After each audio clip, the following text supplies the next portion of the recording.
Hey guys, and welcome back to Piff Explores. This week I'm talking about an ultralight cookbook.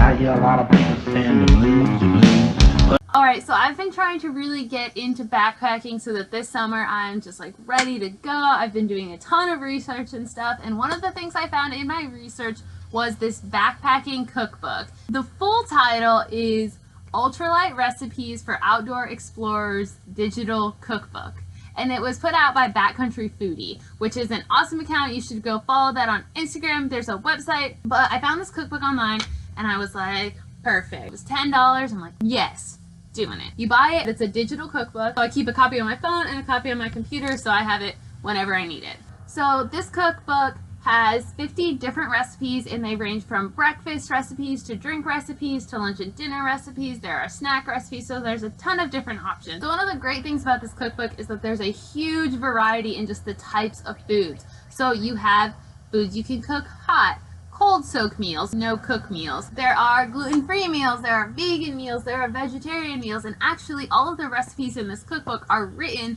to be vegetarian, and they also include all of the caloric intake on the bottom of the recipe.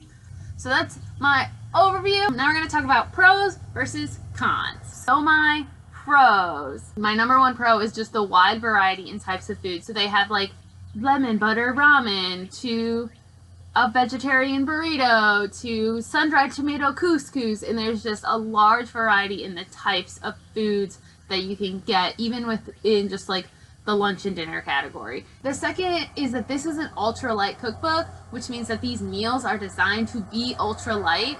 So you might have Tex-Mex ramen, but it only weighs 4 ounces or something. I don't know, I didn't weigh the Tex-Mex ramen.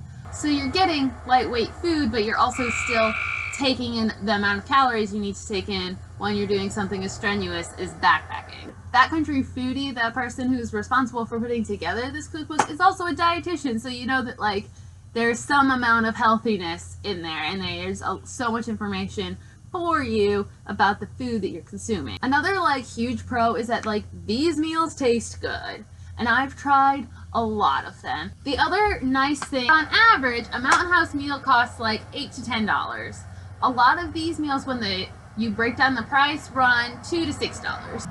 And that's not bad. I cannot complain about a $2 to $6 meal that's gonna fill me up and taste delicious. So now let's flip over to the cons. Our first con is kind of funny because of my last pro. So my last pro was that the price, when you break it down by meal, isn't that bad. The con is that the individual ingredients sometimes are a little pricey. Freeze-dried Parmesan runs about $23. Granted, it's for this like canister, so individual item costs can be a little high. Because of that, I cannot recommend a lot of the recipes in this book if you are simply going on like a single weekend backpacking trip where you're only feeding yourself. If you're in a situation like that, a lot of the recipes in this book are going to be not cost efficient for you. If you're planning on getting into like backpacking and doing it a lot, then these ingredients have a large shelf life, so you'll be fine with that. But if you're like, I'm going on one trip one time,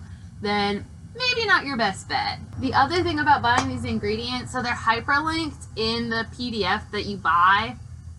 And so if you are like, oh, I need freeze-dried Parmesan, and you click on it, it takes you to a web page, and that's the ingredient that she uses when she's making this meal. However, sometimes they're just not available. They're out of stock, that page is gone, and that's just like the nature of the beast. Another potential con, and I did mention this earlier, is that all of these recipes are designed to be meatless. So if you are a person who loves meat and wants meat to be the center of your life when you are on the trail, then maybe not for you. The positive side to that is that you can always add meat to the recipes. So if you have the vegetarian burrito and you want to add meat, go right ahead and add your meat. So that is my review of this cookbook.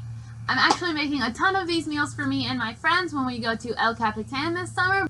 I will put links to Backcountry Foodie's everything in the description below. If you have any backcountry cookbook recommendations for me, be sure to leave those in the comments below. If you like this video, be sure to give it a thumbs up. Don't forget, you can follow me on Facebook, Instagram, at my website, and on YouTube, all at Piff Explores.